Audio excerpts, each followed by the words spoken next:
আসসালামু আলাইকুম। ফাইসের জন্য এখন আমি আমাদের পেজেরই হোমমেড বাদাম সবজিটা রান্না করব। এটা হচ্ছে আমি ওকে ফর্মুলা দুধ দিয়ে খাওয়াবো, এই জন্য আগে থেকে পানি নিয়ে নিয়েছি। যারা হচ্ছে ফর্মুলা দুধ দিয়ে খাওয়াবেন না তারা চাইলে নর্মালি যে সুজি রান্না করি আমরা তেল বা ঘি দিয়ে ভেজে তারপরে রান্না করে নিতে পারবেন। আমি যেহেতু দুধ দিয়ে খাওয়াবো তাই আমি এখানে কোনো তেল বা ঘি ইউজ করবো না। এখন আমি বাদাম সুজিটা পানির মধ্যে দিয়ে দিব।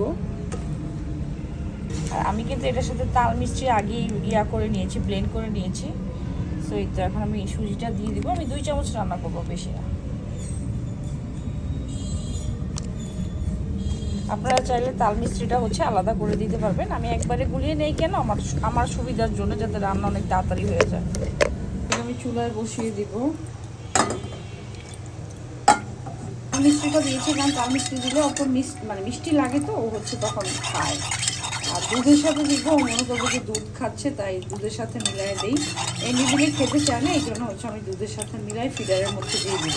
সুজিটা আপনারা 250 গ্রাম থেকে আমাদের পেজে অর্ডার করতে পারবেন। 250 গ্রাম হচ্ছে 200 টাকা। এখানে বাদাম আর হচ্ছে মিক্সড চাল দিয়ে এই বাদাম সুজিটা বানানো হয়।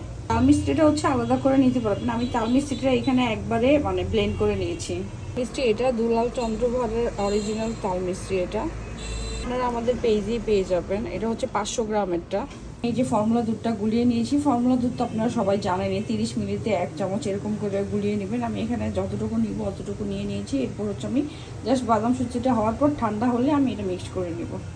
ছিদ্রটা আমি একটু বড় করে নিয়েছি যাতে হচ্ছে ও সুজিটা খেতে পারে। সুজি বা যেটাই আমি ব্লেন্ড করে দিই না কেন, এই ফিডারটা আমি আলাদা করে রেখে দিয়েছি। এটার ফুটোটা বড় করে দিয়েছি যাতে যেটা দানা দুধ ছাড়াও যদি অন্য কিছু খাই এটা দিয়ে যাতে বের হতে পারে। এই জন্য হচ্ছে ফিডারে করে খাওয়া যায়। অনেক সময় ছিদ্র ছোট থাকলে হচ্ছে খেতে পারে না, এই জন্য ছিদ্রটা এটার বড় করে দিয়েছি।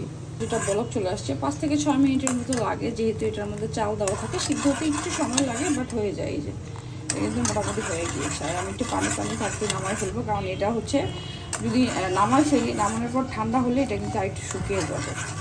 আমাদের এই বাদাম সুজিটার মধ্যে বিন্নি চালটা ইউজ করা হয়। আর বিন্নি চালটা কিন্তু বাচ্চাদের জন্য অনেক ভালো। বিন্নি চাল বাচ্চাদের রক্ত শূন্যতা যাদের আছে, ওইসব বাচ্চাদের রক্ত শূন্যতা পূরণ করতে সহায়তা করে। তারপরে হচ্ছে ভিটামিনের চাহিদা পূরণ করে। বিন্নি চালটা অনেক ভালো। এই কারণে আমরা এই বাদাম সুজিটাতে বিন্নি চালটা বেশিরভাগ ইউজ করে থাকি। এটা কিন্তু একটু লালচে হয় এই বিন্নি চালের কারণে লালচে হয়, আর গ্রানটাও সুন্দর আসে। আমরা কিন্তু এখানে এলাচ ইউজ করে থাকি যাতে গ্রানটা আরও বেশি সুন্দর আসে, বাচ্চা যাতে খায়। যে চুলাটা অফ করে দিব।